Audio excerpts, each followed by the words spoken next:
Chairman স্যারের চাকরি বাঁচাতে সংযুক্তের বিরুদ্ধে মোক্ষম চাল দিল পারুল। সম্পূর্ণটা জানতে ভিডিওটা প্রথম থেকে দেখতে থাকুন। ধারাবাহিকের শুরুতেই দেখা যায় এসএস তো একাই পাগলের মতো বকছে আর নাচছে। সবাই তো অবাক, এসএসের ওসব কাণ্ড দেখে মজা নিচ্ছে। এসএস তো নাচতে নাচতেই হঠাৎ করেই মাটিতে বসে ভ্যাবা করে কাঁদতে শুরু করে দেয়। কাঁদতে কাঁদতে বলছে, মা আমি অনেক পাপ করেছি, মা আমি এত অন্যায় করেছি, এত পাপ করেছি যে এখন আমার গা হাত পা সব জ্বালা করছে। এই বলে পাগলের মতো বকছে এসএস। শিরিন তখন এসএসকে বলছে, ম্যাম আপনি এসব কী করছেন, একটু শান্ত হন ম্যাম, নালে কেস খেয়ে যাব যে, প্লিজ একটু শান্ত হন। এসএস বলছে, আমি কি করে জানবো শিরিন, আমি মনে হচ্ছে নিজের পাপের জ্বালায় মরে যাব। রায়ান এদিকে মনে মনে বলছে, নিউ ইয়ারের পার্টিটা ম্যামের পারফরমেন্সে জাস্ট জমে গেল। এসএস তখন বলছে, আমি নিজেই নিজেকে শাস্তি দেব। এই বলে জুতো খুলে নিজেকে মারবে বলে জুতো দিয়ে তখনই জল এনে এসএসের চোখে মুখে ছড়ানো। এদিকে একজন লোক মানসারকে ফোন করে বলছে, স্যার আমি জানি যে আপনি অপমান সহ্য করতে না পেরে এখান থেকে বেরিয়ে গেছেন, আমি বুঝতে পারছি স্যার, সংযোগতার সমস্ত লিমিট ক্রস করে গেছে, এবার ওর এগেনস্টে একটা সিদ্ধান্ত নেওয়া হোক স্যার। পরের দিন সকালে হতেই তো অফিসে মিটিং বসেছে। চেয়ারম্যান স্যার তো রেগে ফায়ার। এসএসকে বলছে, কালকে রাতে তুমি পার্টিতে সকলের সামনে যা করেছ এটা একদম ঠিক করনি তুমি সংযুক্তা। ওখানে আমাদের সিনিয়র রেসপেক্টেড বোর্ড মেম্বার্সরা ছিলেন, আমাদের জুনিয়র কালিগসরা ছিল, তাদের সকলের সামনে তুমি যা অসভ্যতামি করেছ, ছি, লজ্জায় যেন আমার মাথাটা কাটা যাচ্ছে। তখন এসএস বলছে, স্যার আমার সত্যি কিছু মনে নেই, কিছু মনে করতে পারছি না, আমি বুঝতেই পারছি না যে আপনি কি বলছেন, আমি ভাবতেই পারছি না যে আমি এসব করেছি, আমার ধারণা আপনার কোনো ভুল হচ্ছে। চেয়ারম্যান স্যার বলছে, আমার ভুল হচ্ছে? এই তো এখানে সবাই আছো, তো দেখেছে তুমি কাল কি করেছ, তবে যে তোমার বিশ্বাস হয় ওরা বললে।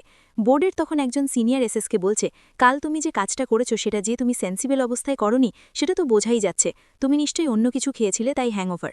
সীমা তখন এসএসকে বলছে, সংযুক্তা এটা কিন্তু তোমার ফ্যামিলি পার্টি ছিল না, কালকে যে তুমি যা ইচ্ছা তাই করবে, এটা একটা অফিস পার্টি, এখানে কোনো সব কিছুর একটা ডেকোরাম আছে, তুমি কোম্পানির একজন সিইও, তাই তুমি দায়িত্বশীলভাবে একটা কাজ করবে না?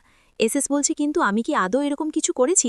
চেয়ারম্যান স্যার তখন বলছে, তুমি একদম চুপ করো সংযুক্তা, তুমি তোমার জুনিয়রদের জিজ্ঞেস করো যে তুমি কি করেছো কালকে। পারুল তখন এসএসকে বলছে, সত্যি ম্যাডাম কালকে আপনার নেশাটা একটু বেশি হয়ে গেছিল, এখন আপনি ঠিক আছেন তো? না আপনার জন্য আমার একটু টেনশন হয়েছে তাই সেটা থেকে জিজ্ঞেস করলাম। এসএস বলছে, how dare you Parul. Chairman sir তখন এসএসকে বলছে, তোমার লজ্জা করছে না? তুমি এরপরেও পারুলের উপর চিৎকার করছো, তুমি দেখবে যে তুমি পার্টিতে কি করেছো। এই বলে চেয়ারম্যান স্যার ভিডিওটা দেখায় যে এসএস কালকে কি করেছে। শিরিন তখন এসে চেয়ারম্যান স্যারকে বলছে যে কালকে ম্যামের কোনো দোষ ছিল না, যা দোষ সব পারুলের জন্য ম্যাম কালকে এরকম করছে। চেয়ারম্যান স্যার বলছে, কি নিজেদের দোষ ঢাকতে আবার তোমরা পারুল উপর দোষ পাচ্ছ? হ্যাঁ। শিরিন তখন বলছে, না স্যার আমার কাছে প্রমাণ আছে।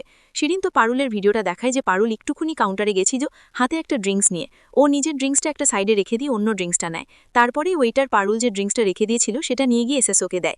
তখন শিরিন বলছে তার মধ্যে পারুল কিছু একটা ড্রিঙ্কসের মধ্যে মিশিয়ে দিয়েছিল, যেই কারণে ম্যাডাম এরকম একটা কাণ্ড ঘটিয়েছে কালকে। এসএস চেয়ারম্যান স্যারকে বলছে, দেখতে পাচ্ছেন তো, এবার আপনি কাকে বলবেন বলুন, কার ক্ষমা চাওয়া উচিত এবার আপনি বলুন। শিরিন তখন এসএসকে বলছে, ম্যাম ও শুধু ক্ষমা চাইলে হবে না, তাহলে আর বাকি যারা এমপ্লয়ি আছে তারা কি কখনো আমাদের কথা শুনবেন? পারুলের চরম শাস্তি দরকার ম্যাম। এসএস বলছে, চরম মানে চরম থেকেও চরম শাস্তি পাওয়া দরকার, ওই কোম্পানি থেকে বের করে দেওয়া উচিত ওকে।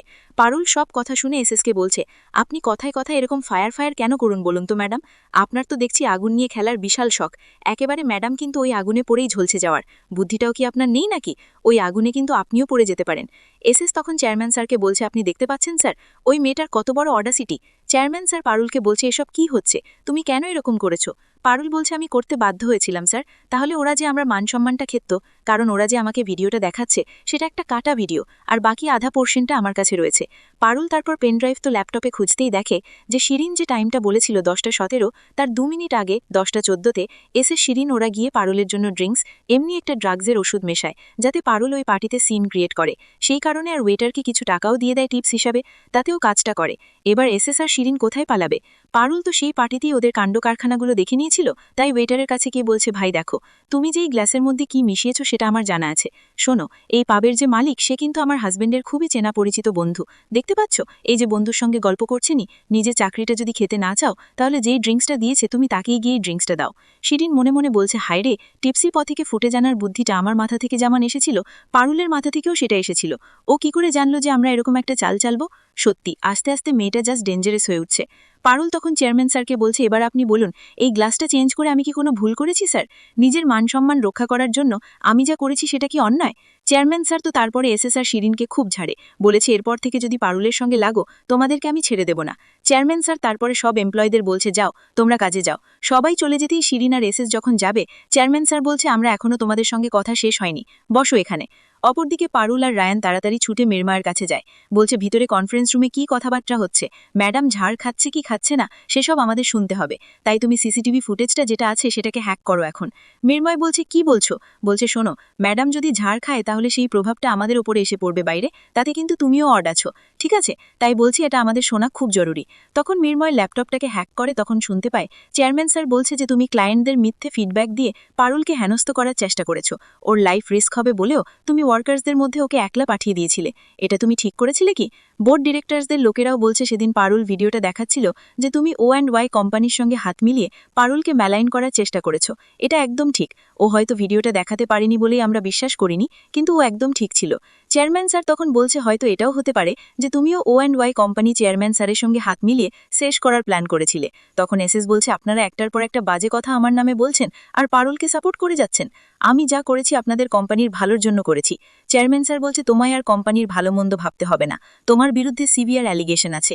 রায়ান পারুলকে বলছে যে সত্যি বা ভুবনেশ্বর আছে পারুল, তুই আগেরবার চেয়ারম্যান স্যারের ভিডিওটা দেখাতে পারিস না তো কি হয়েছে, কিন্তু তুই চেয়ারম্যান স্যারের বিশ্বাস জিতে নিয়েছিস।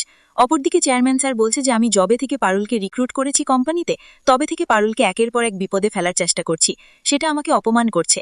আমি সংযুক্তাকে অনেকবার ওয়ার্নিং দিয়েছি, কিন্তু ব্যাপারটা কেমন যেন দিন দিন হাতের বাইরে চলে যাচ্ছে। O&Y যদি তাদের সিওর বিরুদ্ধে এত স্ট্রং ডিসিশন নিতে পারে, তাহলে আমরাও কেন নিতে পারি না সংযুক্তার বিরুদ্ধে একটা স্ট্রং ডিসিশন? আমার মনে হয় যে এবার সময় চলে এসেছে ওকে গোল্ডেন হ্যান্ডশেক দেবার, পিওর লাইফে সংযুক্তাকে আর প্রয়োজন নেই। এসএস তখন বলছে আমি 7 বছর এই কোম্পানিতে থেকে রক্ত জল ঘাম করে পরিশ্রম করে এই কোম্পানিকে দাঁড় করিয়েছি, সেখানে আপনি ওই দুদিনের পারুলের কথা শুনে আমাকে এভাবে থেকে কোম্পানি থেকে বের করে দিতে চাইছেন? আপনি শুধু পার্শিয়ালিটি করেন সবগুলোর সঙ্গে, শুধুমাত্র পারুলের সঙ্গে, তাই কার কোম্পানিতে থাকা উচিত আর কার কোম্পানিতে থাকা উচিত না সেটাই তো বোঝা যাচ্ছে, তাই না? তখন চেয়ারম্যান স্যার বোর্ডের ডিরেক্টরসদের লোকেদের বলছে যে আপনারা সিদ্ধান্ত নিন যে কে থাকবে, আমি না সংযুক্তা, আপনারা হাত তুলুন, ভোট হবে এখন। তখন একজন লোক বলে যে পারুল হয়তো নতুন কোম্পানিতে এসেছে, হয়তো আমাদের কোম্পানির জন্য 2-3টে ভালো কাজও করেছে, কিন্তু সংযুক্তাও তো 7 বছর ধরে আমাদের কোম্পানিকে সার্ভিস দিয়ে যাচ্ছে, তাহলে এত পুরনো এমপ্লয়িকে আমরা শুধুমাত্র ওই 2টো কারণের জন্য বের করে দেব? এটা কখনো হতে পারে না, আপনি এটা ঠিক করছেন না। তখন আরেকজন বলেছে আমি দেখেছি আপনি বরাবরই পারুলকে একটু এক্সট্রা ফেভার করেন, ওর কোনো দোষই আপনি দেখতে পান না। চেয়ারম্যান স্যার তখন বলছে মিস্টার সানিয়া, আপনি এখনও সংযুক্তার কথা বলছেন, যেখানে কালকে যে আপনার সঙ্গে এতটা অসভ্যতামি করেছে? অপরদিকে পারুল বলছে আমি জানতাম যে এরকম কিছু একটাই হবে। অপরদিকে এসএস সানির দিকে তাকায়, তাকেই একটু করে মিচকি হাসে। আসলে এসএস বুঝতেই পেরে গেছিল যে চেয়ারম্যান স্যার আজকে একটা বড় সিদ্ধান্ত নেবে, সেই কারণেই আগে থেকে সানির সঙ্গে হাত করে রেখেছিল। এসএস তো 3জনকে ফোন দিয়ে থ্রেট দেয়, এসএস তো এগুলো ভেবে হাসছে। তখনই একজন লোক চেয়ারম্যান স্যারকে বলছে যে এখানে পরিষ্কার বোঝাচ্ছে যে পারুলকে আপনি এই কোম্পানিতে রাখার জন্য নিশ্চয়ই আপনার